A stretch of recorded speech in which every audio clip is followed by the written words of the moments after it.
Good morning! As a journalist in New York City, I want to talk about the Slate Star Codex issue that's occurring at this moment.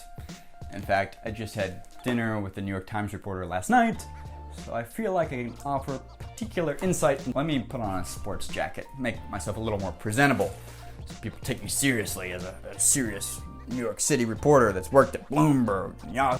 Alright, sports jacket on. So if you're not familiar with Slate Star Codex, it's a blog written by an anonymous psychiatrist in the San Francisco Bay Area that a few smart people kind of follow. It has its own little community and deals with kind of subjects on the outskirts of the Overton window.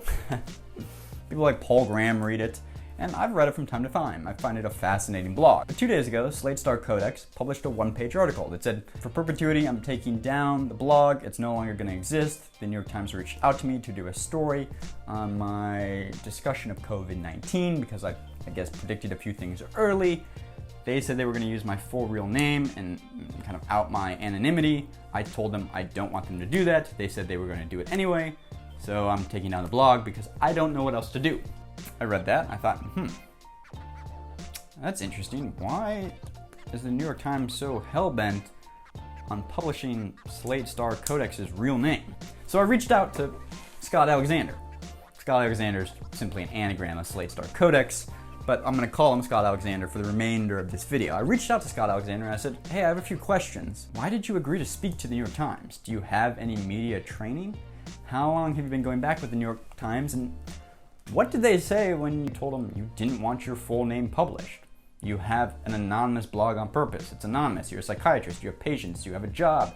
You want to keep those two things separate. Scott emailed me back within a few moments. We started a conversation, and I want to read a few behind-the-scenes elements that most people might not know about. First thing that Scott told me, I'll put it up right here so you can read along, is that I didn't exactly agree to speak with the New York Times. The reporter was planning to write about me whether I spoke to him or not, and emailed me asking if I wanted to speak. My first and only response was asking whether he was going to use my real name.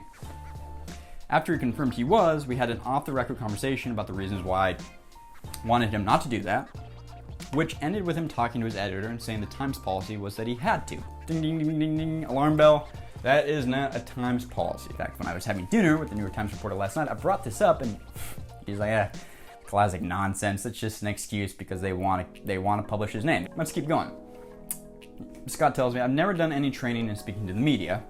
Yikes. Everybody please do a little media training if you want. But Scott continues. 2, the New York Times reached out to me last Thursday.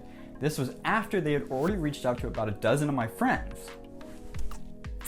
And my ex-girlfriend, trying to get information on me. My friends let me know they were being approached, so it wasn't a surprise, but it still felt awkward. I was the last person they contacted. Okay, stop. If a reporter is reaching out to your friends and your exes before they talk to you, they're digging up information on you. Not something you published, not your thoughts on COVID-19. This story is about you. Your ex-girlfriend, your friends don't have information into your thinking about COVID-19. They have information on who you are as a person. It's a classic American journalism playbook. If your thesis is about an individual, track down the people that know that individual the most and see if you can get them to say dumb, quotable stuff off guard. You just call, hello, this is a New York Times reporter. I'd love to talk to you about Scott Alexander.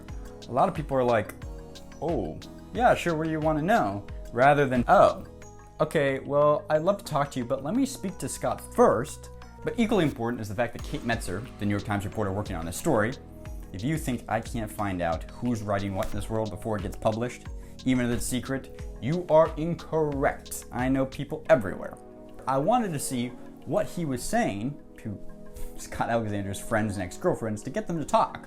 What was he telling them the story was about? So I tracked down some DMs he had sent to Scott's friends. And I want to read one here. I'll put it up on the screen. Hello, Mr. Mason. My name is Kate Metz, and I'm a reporter with the New York Times. I'm exploring a story about the, quote, rationality community and its role in Silicon Valley. You were mentioned as someone who would be good to talk to. I'm just trying to get an understanding of the community at this point. Could you chat? I'm happy to talk, quote, on background, meaning you would not be named or quoted, if that is most comfortable to you. Thanks, Kate. 2 points here. 1, that's not what he told Scott Alexander. He told Scott that his story was about COVID-19, not about the rationality community and the people that follow Scott's blog. Different thesis there. 2, it's very interesting to me that of course reporters are willing to keep other people anonymous if they agree to talk about the subject of their story. You, subject of our story, can't be anonymous, but the people that say stuff about you to us can be anonymous. So you can't dispute what X or Y person says about you, whether it's positive or negative, because you don't know who said what. How would this play out in a newspaper? Not true, but a good illustration of how this plays out. Scott Alexander has a history of controversial opinions about women. His former girlfriend suggested that it has to do with the way he relates to his mother. Is any of this true? I don't know. What did the girlfriend actually say? What did he say about Scott Alexander's mother? It's not actually a quote, it's just kind of innuendo. But you're left thinking, well, wait, what ex-girlfriend of mine said that? Personally, I do not like it when reporters do this. Will this be a hit piece? Well, part of me as a reporter is leaning toward yes, because otherwise, why investigate friends? Why call ex-girlfriends? Why reach out willing to grant background status for people that are willing to talk about Scott Alexander as a person? And why refuse to budge on Doxxing? Why put out his full name to the public? Half of my instinct tells me it is. However, the other half of me is, you never know. Cade Metz could pull a fast one and be very tactical and smart and make everybody look foolish by making it a really nice piece. As a journalist, I can personally relate to Cade Metz, and that if you think you have a good, juicy narrative arc, maybe this person has something controversial, or you think it will generate a lot of clicks or views, and you're doing the background research, it's really difficult to then spike a story. You don't want to give up on it. As a reporter, you kind of get into a sunken cost fallacy. I just spent the last 2 weeks doing all this thing. I really want to publish this piece. On the other half, my industry is very low in empathic people. Often the ends justify the means. And I personally feel, I'm going to speak for myself, not other reporters at the New York Times or city journalism industry, that thought and consideration has to go into the collateral damage of your stories. Particularly the New York Times, which is kind of the eye of Sauron, directing its gaze at you. When it shines a spotlight on something, people that otherwise wouldn't know who Scott Alexander is or who Slate Star Codex Blog is about will suddenly know, oh, my psychiatrist runs this blog? What does the blog say? And not only will it maybe have a detrimental effect on Scott Alexander, him losing his job, him losing patients, but tertiary, it may have collateral damage on the patients themselves.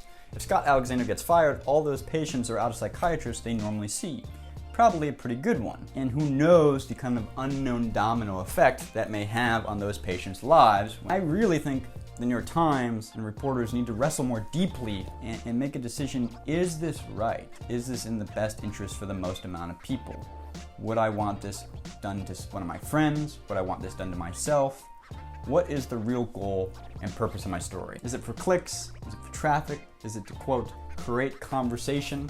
Which every reporter likes to talk about. Oh, we created great conversation. Or is it actually about informing the public? Is this person doing something really extraordinary or really terrible that people need to know the real person behind this blog? I don't have an answer, but the New York Times should have an answer for that, and they should have a really good answer. I think Paul McCartney actually summed up best how I feel about reporting sometimes. So I'm going to play that clip here. I really didn't want to say anything, because if I'd had my decision, if I had it my way, I wouldn't have told anyone, because I'm not trying to spread the word about this. But the man from the newspaper is the man from the mass medium, I'll keep it a personal thing. If he does too, if he keeps it quiet. But he wanted to spread it, so it's his responsibility, for spreading it, not mine. And then from then on, the whole bit about how far it's going to go and how many people it's going to encourage is up to the newspaper. Anyway, if you liked this video, you found what I had to say interesting, you find breaking down complex subjects, talking about the news media industrial complex, subscribe, leave a like, leave a comment. Thanks for watching, guys. See you soon. Bye.